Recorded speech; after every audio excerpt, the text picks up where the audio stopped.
So, Arman shows up and he does this long, extensive warm-up. He jumps on the Airdyne and he literally goes for 30 minutes, the same pace the whole entire time. And you see him, he's on there just getting ready for the goal.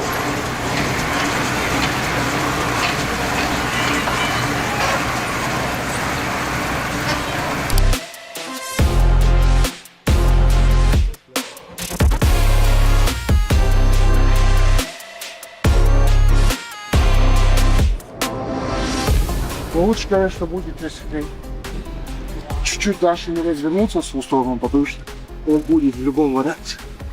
И что-то сюда. I feel altitude like a mountain. It's hard. It's like 7,000 feet. But if you get used to here on the flats, it's gonna be so easy. 4 times Sweden wrestling champion. No way.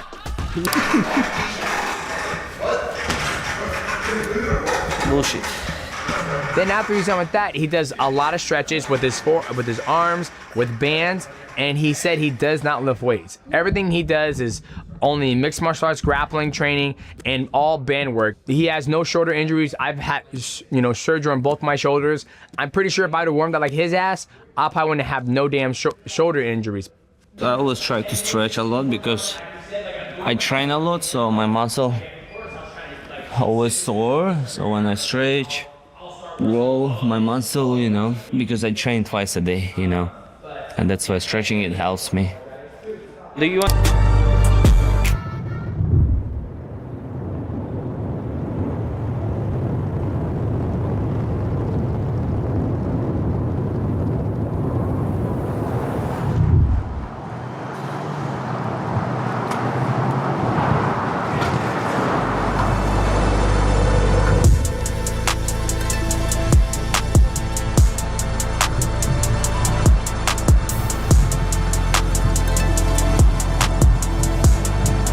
The clock has finally started ticking for UFC 331, with Arman Tsarukyan initiating his training camp for his title fight against Charles Oliveira. The #1 contender for the BMF belt made sure everyone was aware of this when he posted a training camp update as his day 1 on Instagram story, signaling that his sole aim is to capture the BMF belt. Just legs. No hands. Now arms, put arms on, go, take it down, go,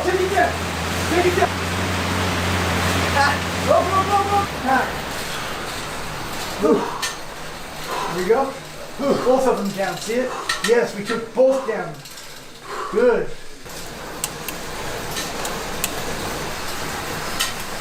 Come on, you're almost done? Almost. Still got more? Tomorrow you ready to ride with me? 100 miles, right? Let's do it. I need just food, and that's it. I'm down for everything. Hide надо, hide. One of the most important aspects of Arman Tsarukyan's preparations has been the inclusion of Khamzat Chimaev into his camp. According to Chimaev, although he has met many fighters since joining the UFC, his first encounter with Arman Tsarukyan was quite different from all others in the sense that he did not have any good impressions about him. However, things were entirely reversed once they had time with each other face to face. With Arman now ready to fight for the BMF title against Charles Oliveira, Chimaev believes that his perception of Tsarukyan has completely transformed. What's the relationship with you and Arman? How did this happen, or why is he here? How's it been different having him around? I met like 2 years ago, and we didn't have a good relationship. I didn't know how was Arman is like in real life, but was when I met him, I was like, I don't know, say, not that guy who I seen on Instagram, really different guy, humble, nice guy. I like it when I see him in real life. It was total different guy, like I'm seeing, watching, driving Ferrari and that stuff, so cool. Here we go. Thumbs up over here. Come on here. Then you put him against me all. That's why he say always he beats records and stuff. Yeah, it's a game plan. Game plan, make you tired. There, you guys are connected. The whole machine, bro. He pushed already. Well, the battery went inside. He got the money last wrestling match. Let him buy new garage stuff. The one on me. Sonnen knew the lightweight division became hard to figure out since there were too many big names with unclear futures. Sonnen talked about Holloway, Topuria, Gaethia, and Pimblett, saying that it would only become possible to figure out the future of the division when one of the above issues became resolved. Despite this, he still viewed the Oliveira versus Tsarukyan bout as the next most obvious thing to happen. I mean, it's very hard to know what you're going to do at 55. By example, you've got Max Holloway, who's coming off a tremendous victory in a huge fight in a main event spot. And by the way, whipped the current champion. But Max is 1-1 in his last 2. Now, I would argue that you could use Max over Charles because Charles's next match can also be for a title, but I value the BMF to a higher degree than some others do. And then the big star, right? Patty the Batty. But what's Ilya going to do? And that's a big question. When Ilya finally speaks, it's going to be big news. And Ilya's smart enough to know that and not be one of these suckers that comes out with like an Instagram something or other. The media's going to grab and go, Ilya finally speaks. He's saving this bullet. Oh, and by the way, I'm not done. Justin Gaethje made a comment 9 days ago to the media that he has not made a decision if he's going to retire or continue on. And if we could just get one of these pieces to fall, if just one of these pieces could fall into place, our detective work could change greatly. By the end of the discussion, Sonnen doubled down on his prediction. He acknowledged that the official announcement still had not arrived, but pointed out that Arman continued saying he had signed for his next fight, while Charles maintained that he had already accepted his next opponent. Since every detail continued to line up behind the scenes, Chael remained convinced that Oliveira versus Tsarukyan would be announced as the next BMF title fight. My details are still there. The same people that were saying that fight's going to happen are still saying it's going to happen. Tsarukyan is claiming that he signed for his next fight on Monday, and Charles is claiming that he accepted his next fight 48 hours before. Like, all the details are still there. We just don't have the announcement. I'm doubling down. Oliveira versus Tsarukyan is next, and it's for the BMF. The Barnhill brothers addressed the fact that Arman's situation affected the BMF title landscape. According to the brothers, since the majority of fans consider Tsarukyan to be one of the top lightweights in the world and deserves to face off for the undisputed championship, it does not make much sense to involve a potential title contender like Tsarukyan in the BMF championship. In their view, the UFC should keep the BMF belt separate from the undisputed belt, as this way the organization will be able to make more marquee fights happen. That to us, but for the most part, if you read online, people think Arman Tsarukyan, Batman, is the best fighter at 155 right now, especially after what we saw with Ilya and Justin Gaethje. I think stylistically he's a big problem for a Justin Gaethje, but Arman is in a weird position with this BMF title because Charles Oliveira, of course, he did fight Max Holloway in a way nobody expected to see for a BMF title fight. But I also see the UFC's issue,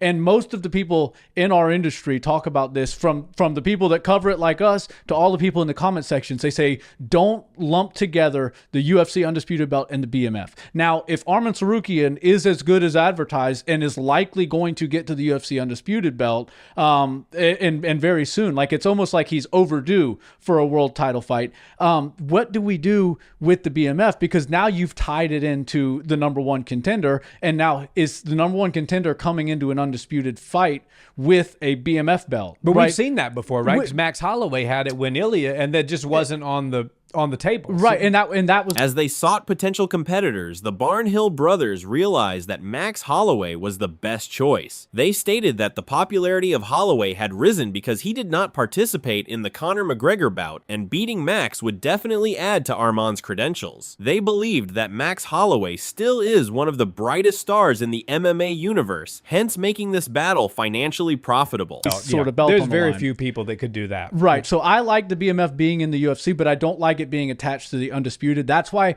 I'm leaning towards Arman Tsarukyan fighting Max Holloway. Max didn't get to scratch the itch of fighting with the Conor McGregor International Fight Week because the fight didn't take place, and he showed a bit of sympathy. Even if he was like, man, I just want to, punch Conor McGregor a few times in the face, he could have gotten away with that in that short little minute that we had in that fight, but he still didn't do that. He's a classy individual. He let Conor McGregor just sort of fall apart at the seams, and then is going to have to move on. So I think that's actually the best option, because if Arman beats Max Holloway, then he fights Justin Gaethje, and I think he'd be worthy of a title shot. He's already worthy, but beating a guy like Max Holloway would really help him, especially with how big of a star Max is after the Conor fight week and everything. Yeah. He's just more famous. Think about my favorite WNBA player, the Sophie Cunningham. She did the match, the Max Holloway name 5 down. WNBA I players? sure can't, but she's my only one.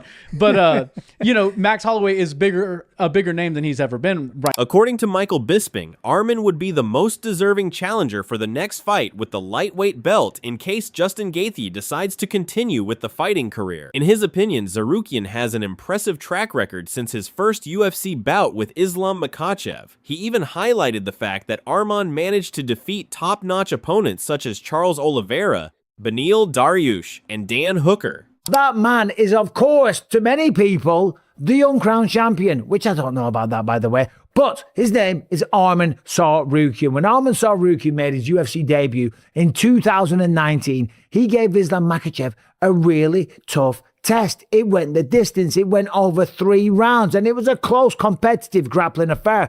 It was a phenomenal matchup, and then since then, Arman Tsarukyan has gone through everyone except Mateusz Gamrot. That's the only other person to beat him by decision, and that also was a phenomenal display of grappling capability on both sides, right? There were some wild scrambles in that one, but since then, he's on a 5-fight win streak over Dan Hooker, Charles Oliveira, Beneil Dariush, Joaquim Silva, and Damir Ismagulov, right? The Dan Hooker fight was a one-sided brawling. The Charles Oliveira fight, he looked really good in that one. But the problem is, as we know, as he was walking out for Charles Oliveira, he cracked a fan in the face. He headbutted Dan Hooker. He pulled out of a title fight again. Bisping further complimented the fact that Tsarukyan is one of the main points of discussion in the division, despite not being involved in any fights. According to Bisping, Arman has done great work at boosting his popularity through his appearances in the media and his busy lifestyle. However, the only thing that matters is how well he performs in the octagon. That is why, according to Bisping, Tsarukyan deserves to be the first pick by Gaethje. But Arman Tsarukyan has been doing a great job of staying in the public eye, okay? He's building an immense fan base, okay? And people want to see him get what he deserves. Certainly being on a 5-fight win streak and becoming a bit of a media darling, okay? Him and Nina Drama are flying all over the world. He's going to RAF and he's throwing bloody Uriah Faber way off the stage and smacks him on the concrete and stuff like that. He's become quite the online sensation, of course, flying around the world in private jets and eating crazy amounts of caviar and stuff like that. He's a very interesting guy. His father is a very wealthy man and he lives a very, very glamorous lifestyle, okay? But what he does inside the octagon cannot be denied. So Arman Tsarukyan, for my money, he's got to be the next guy, right? He still wants to fight. He was meant to be the backup fighter, granted, but he chose to go to RAF, and that could, hold him back a little bit, but it shouldn't. He should be the guy that is next up in line. As soon as Justin Gaethje makes a decision, as soon as he sat down with his mother and said... According to Travis Herrick, Arman Tsarukyan has evolved into one of the best lightweights in the UFC and is poised for greatness when he fights again against Charles Oliveira. The commentator lauded the undefeated Arman for having a great track record of performances, improving every time after making his debut in a fight against Islam Makhachev and defeating several high-caliber boxers. Herrick pointed out that Tsarukyan is 29 years old and is just hitting the peak of his physical prowess. get right into this video. The first fighter we're going to look at and break down is Arman Tsarukyan. Now, this kid is legit. He's 23-3-0 as a professional MMA fighter. He is just 29 years old, just now entering his prime. He's 10-2 in the UFC. He came into the UFC with a horrible debut opponent of Islam Makhachev. He lost that fight, went on a 5-fight win streak, and then lost a decision to Mateusz Gamrot. Many fans think it was a robbery. Many fans think Arman should have won that fight, that the judges got it wrong. But after that, he bounces back, goes on another 5-fight win streak. This is all in his 20s. And that is where he stands today. His last 3 wins in order go knockout win over Beneil Dariush, and then a split decision win at UFC 300 against Charles Oliveira, which we will discuss later in this video, and then a submission win last year over Dan Hooker back in November. Before that fight against Dan Hooker, Arman Tsarukyan was supposed to fight Islam Makhachev back in January of 2025 at UFC 311 in California. Herrick also addressed the criticism surrounding Tsarukyan's long layoff from UFC competition. While he admitted Arman played a role in delaying another title opportunity after withdrawing from the Islam Makhachev fight, he emphasized that Tsarukyan has remained active through Real American Freestyle Wrestling. In his view, those matches have kept Arman sharp and allowed him to continue improving despite not competing regularly inside the octagon. Breaking down Tsarukyan's skill set, Herrick described wrestling as Arman's greatest weapon while praising the evolution of his striking and submission game. He argued that Tsarukyan is no longer just a wrestler, pointing to his performances against Dan Hooker and Charles Oliveira as proof that he has become a far more dangerous and well-rounded mixed martial artist. Herrick even suggested Arman is currently the best pure wrestler in the lightweight division. James Lynch said Arman Tsarukyan versus Charles Oliveira was the right fight to make, even without the BMF title on the line. Looking at the matchup itself, Lynch pointed out that Oliveira has rebuilt his momentum with impressive wins since their first fight, but he also reminded viewers that Tsarukyan earned a narrow victory at UFC 300. Although he acknowledged how competitive that bout was, Lynch felt Arman deserved the decision and had no issue seeing the rematch booked. When giving his early prediction, Lynch admitted he was slightly concerned about Tsarukyan's lack of recent UFC activity because most of his competition had come in wrestling events rather than MMA. Even so, he believes Arman's youth and wrestling advantage give him the edge. Lynch expects another close contest, saying he doesn't see either fighter finding a finish, but he still leans towards Tsarukyan winning on the scorecards. Arman Tsarukyan has officially begun training camp for his highly anticipated BMF title rematch against Charles Oliveira at UFC 331. With the winner expected to move one step closer to a shot at Justin Gaethje's undisputed lightweight championship, the stakes couldn't be much higher. Oliveira will be looking to defend the BMF belt, while Tsarukyan hopes to prove once again that he belongs at the top of the division. Let us know in the comments who you're picking to win this massive rematch. If you enjoyed the video, don't forget to like, subscribe, and turn on notifications so you never miss our latest UFC coverage.